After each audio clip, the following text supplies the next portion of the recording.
Good afternoon, everyone, and thank you for your interest in learning about cardiotoxicity. I have no relevant conflicts of interest to declare. My objectives are that at the end of the talk, I hope you'd be able to describe the traditional forms of cardiovascular disease that are associated with cancer therapy and recognize that some targeted therapies come with an increased risk of cardiovascular disease. Now, cardio-oncology is the term that we use to the discipline of managing cardiovascular disease in patients with cancer.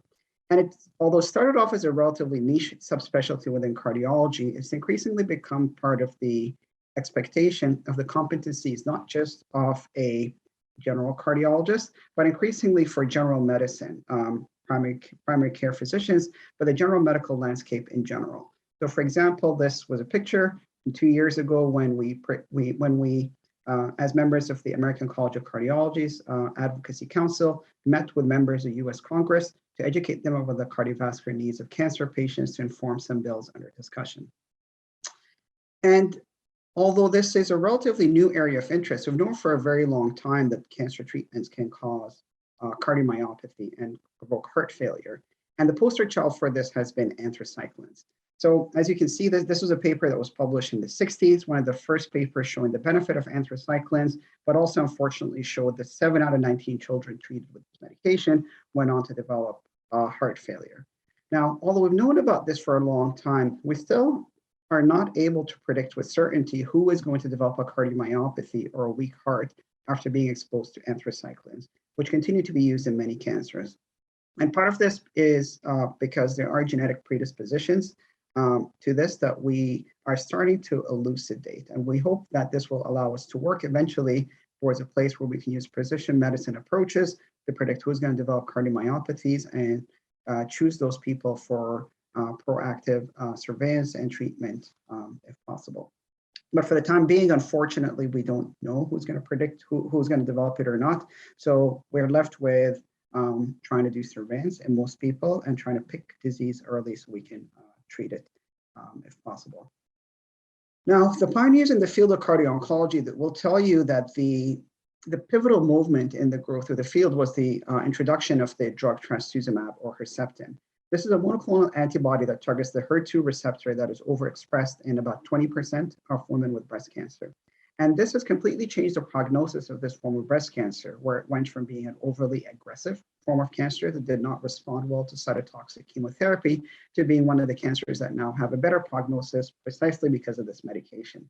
But the excitement of this medication was initially tempered by the fact that the first phase 3 RCT reported that more than a quarter of women that were treated with anthracyclines and trastuzumab went on to develop cardiac dysfunction. So this prompted intense collaboration between cardiologists and oncologists. We've since learned how to deliver this medication safely and to intervene on cardiovascular disease that may result from its use early on. Several cancers require treatment strategies that involve radiation to the heart. So for example, women with left-sided breast cancer who are treated with mastectomy will require radiation therapy that will affect the heart, some forms of lymphoma and other mediastinal tumors. And when radiation hits the heart, it causes injury and it essentially provokes premature aging of every aspect of the heart. So over the long term, patients treated with mediastinal radiation or left-sided chest radiation have an increased risk of coronary disease, valvular heart disease, conduction system disease, requiring pacemaker insertion, and development of heart failure with reduced ejection fraction and also with preserved ejection fraction, and development of pericardial constriction. So basically, premature aging of every aspect of the heart and the predisposition to every type of heart disease. And then finally, breast cancer and prostate cancer. I will be remiss not to mention that given the mustache that I'm wearing. We're still in November when I'm recording this. But breast cancer and prostate cancer still frequently require treatment with hormonal modulation. So in particular, women who are treated with breast cancer who are premenopausal will have menopause induced either pharmacologically or surgically. And postmenopausal women are increasingly being treated with a class of medications called aromatase inhibitors, which are supplanting the traditional choice that was used in postmenopausal women that is known as tamoxifen. But by turning off the female sex hormones, as you can imagine, we increase the predisposition to cardiovascular disease. So for example, when we compare postmenopausal women treated with aromatase inhibitors to those treated with tamoxifen, we see that there's a doubling of the risk of myocardial infarction. And the Picture is not so particularly clear, but there are concerns about increased cardiovascular risk associated with androgen suppression in men treated with prostate cancer. So these are sort of like examples of traditional forms of cardiovascular disease associated with cancer therapy. Now, although we cannot do a good job of predicting whose hearts are going to get injured, in general, we are better at predicting who's going to go on to develop particularly severe cardiac dysfunction because of the multiple hit hypothesis. The idea that it's not enough just for the cancer treatment to injure the heart. Usually you need additional insults to the heart to provoke heart failure. So for example, when we studied Ontario breast cancer survivors who went on to develop heart failure that was bad enough to require hospital-based care, we found that over a third of these women had actually been hospitalized for another cardiovascular disease between their breast cancer treatment and their first heart failure episode. So that was like the second hit that provoked their heart failure. And if we actually look at what's been happening even before these women developed breast cancer, we see that of the women that developed heart failure bad enough to require hospitalization, 90% of them had either pre-existing cardiovascular disease, hypertension, or diabetes that developed before the first heart failure episode. So we may not be able to modify the treatment. We may not be able to predict who's going to develop cardiac injury, but we can modify these additional hits or to reduce the likelihood of going on to develop heart failure. And this is where all medical practitioners, particularly general practitioners, can play a key role with this patient group. And we've used our recognition of the fact that the development of bad cardiac events can be predicted to develop a multivariable prediction model for women with breast cancer, for example, wherein we take a woman's age and the elements of past medical history that she's exposed to, and we sum them up to generate a number that correlates with a 5 to 10 year risk of a composite outcome that is comparable to the Framingham risk score. So we use this model that we affectionately call the BRISC score, breast cancer risk score, to counsel women on their risk of cardiovascular disease and use it to guide preventative interventions in our cardio-oncology program. But increasingly, there's a recognition within oncology that cancer is a genetic disease and molecular disease, and therefore they're moving towards targeted therapies that address the specific molecular pathways that are overactivated by a tumor. And although these hold the potential for more effective treatments with less adverse effects, unfortunately, we're learning that several pathways are also shared by cardiac cells, and targeted cancer therapies can have adverse cardiovascular effects that we did not predict ahead of time. So, for example, a lot of cancers are dependent on developing an avid blood supply. And so a lot of tumors secrete vascular endothelial growth factors. And as a result, angiogenesis inhibitors that target the vascular endothelial growth factor pathway have been part of the treatments that have been developed for several metastatic cancers. And the drugs have been developed that either target the VEGF molecule, that stop the VEGF molecule from binding to its receptor, or target the downstream tyrosine kinase inhibitors. But regardless of which step of the pathway you activate this, there are certain adverse cardiovascular effects that you provoke by perturbing endothelial homeostasis. So we know about 1 in 6 of patients treated with these medications will develop hypertension, and about 1 in 17 will develop severe hypertension, which is defined as hypertension that requires hospital-based care, that is symptomatic, or that requires 3 or more medications to control it. There's a smaller but significant increase in the risk of other cardiac events, such as arterial thromboembolism, heart failure, and cardiac ischemia with these medications. So from a primary care perspective, it's important to recognize that these medications provoke hypertension and that this hypertension may need to be treated and may be harder to treat than other forms of hypertension. Another example of a targeted agent that caused unexpected cardiac side effects is ibrutinib. This is ibrutinib's tyrosine kinase inhibitor that has dramatically improved progression-free survival and overall survival for chronic lymphocytic leukemia. We're looking at hazard ratios of 0.16, hazard ratios that are almost incredible for medical therapy. So very good medication.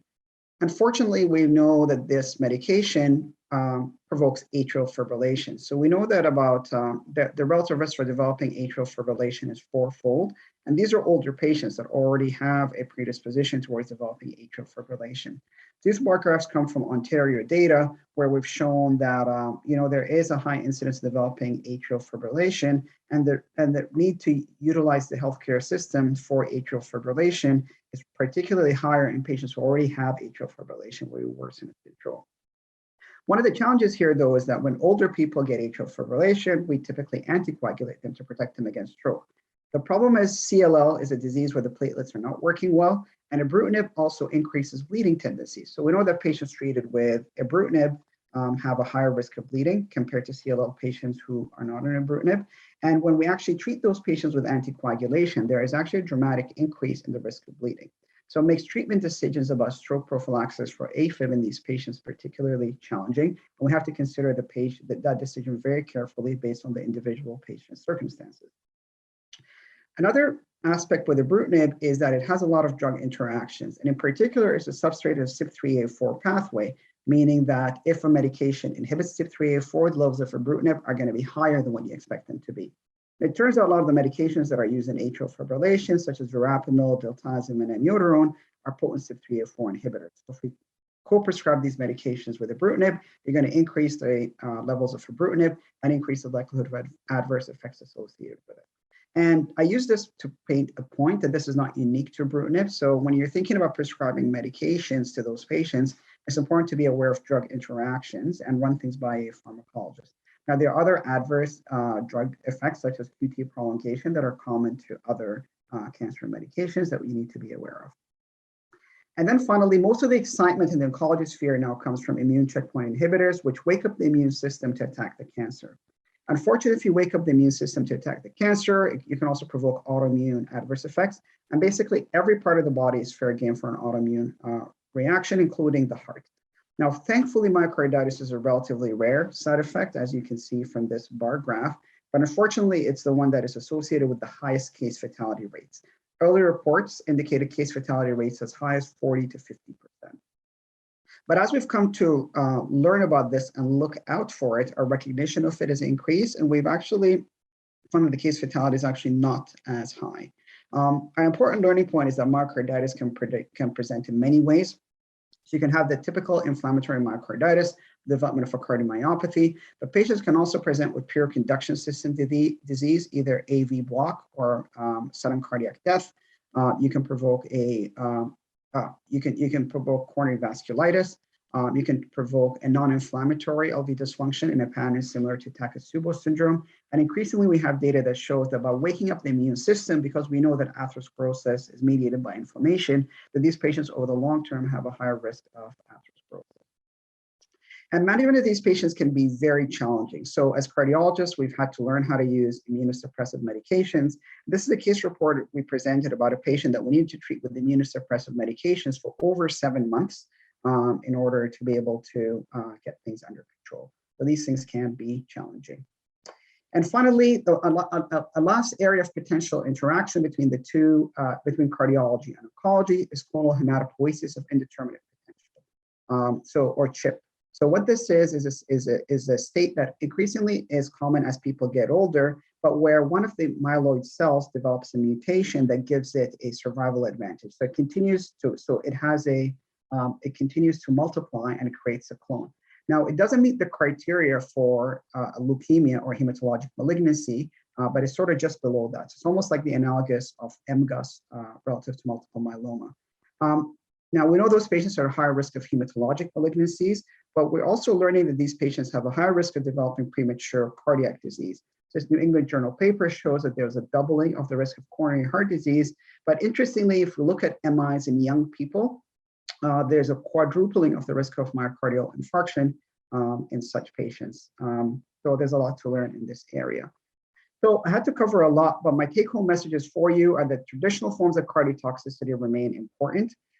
And your role as primary care practitioners is to focus on appropriate treatment of traditional cardiovascular risk factors in those patients. Now, we need to be vigilant with new targeted therapies, the ones that we know about, but also the ones that are coming down the pipeline. It gives us new insights into the pathophysiology of cardiovascular disease, and we're all learning about this. And although the science is interesting, this really emphasizes the art of personalized medicine, where we really need to think about the patient's unique circumstances and think about the risk and the benefit and prognosis of cancer and cardiovascular treatment. And finally, this is hard, so make sure that you reach out for help, reach out to patients' oncologists, or if they're particularly challenging patients, you can also refer them to our cardio-oncology program. And if you want to learn more, I welcome you to join the Global Cardio-Oncology Summit, which will be held in Toronto in October of this year. Thank you for your attention. I look forward to answering your questions in the Q&A session.